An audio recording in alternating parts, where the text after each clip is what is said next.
Well, they're here. Army paint or speed paints have arrived, and I've seen loads of people do some really nice paint jobs on single miniatures, but you know that we don't do single miniatures here, so I wanted to see if I could paint an army. How did it go, Sam? This purple! Oh, so maybe not so good. Welcome back to the Basic Brush. I'm Sam. Like I said, I want to test this out on not just one miniature, but an entire army.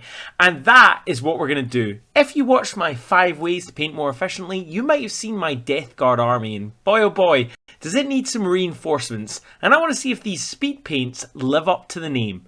It took me about 6 hours to paint all of those bad boys using an airbrush. Can speed paints go faster? Well, I guess we'll find out. Getting all of the zenithal highlighting out the way, I just started to bosh on some colours. Getting the underpainting done was going to be one of the key things I wanted to use to make these models look a bit more interesting.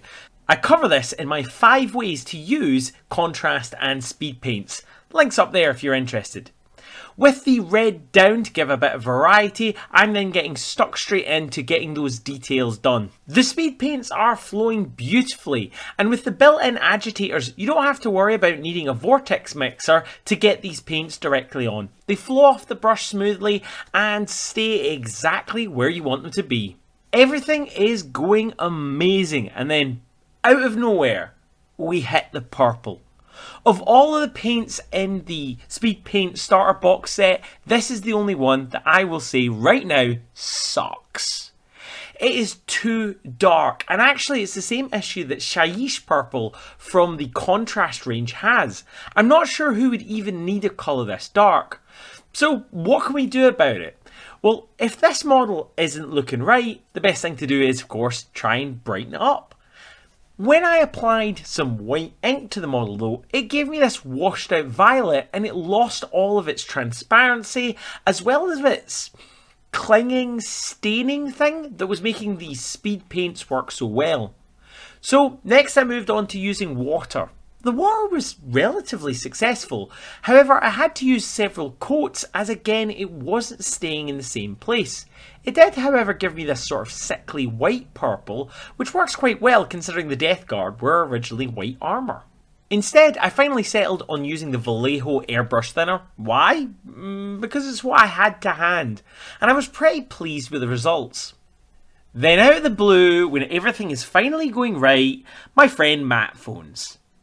"Hey Sam," he says. "What?" said I. "I'm busy. I'm staring down hour 4 of this painting session. I want this done.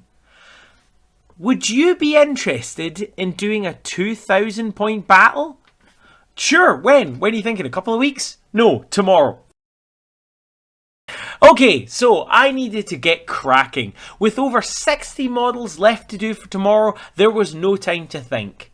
I'm getting each of the colours out and I am applying them straight onto these models. Maybe some green for the clothes, maybe some red for the skin to make it look burnt or rotten, maybe a little bit of yellow. It didn't really matter, I needed this colour on fast. Because when it was done, I was going to dull everything down with a wash and then highlight it back up with a dry brush. All of these paints were looking fantastic. And next we had the bone to do. Pallid bone works really nicely, and I also used some of their yellow colour to actually create a highlight and the brown colour to create a shadow at the bottom of the bone. This was really rapidly done, and straight away it started to make my army look a little bit more cohesive. Now over all of that, I'm going to put on the Crusader flesh. This worked really nicely, and it did dial down the colours I'd put underneath. And with a dry brush, I reckon this will look even better. With almost all of the grey out of the way, it was time to start on the weapons. I used orange to create a rust effect. Instead of applying it to the whole weapon though, I was leaving some patches bare. These would have the grey over the top to create the non-metallic effect that I was going for. If I tried to use the grey over the top of the orange, that would make it look a little bit weird, as if the rust was under the silver, which if I was using a metallic colour would work really well, but not so much with the speed paint. Then I wanted a little bit of verdigris, a little bit of that oxidation effect. One quick combination of the blue and green, and that gave me a nice turquoise colour, although a little bit darker than I would have liked. Closing in on hour 4, I am knackered.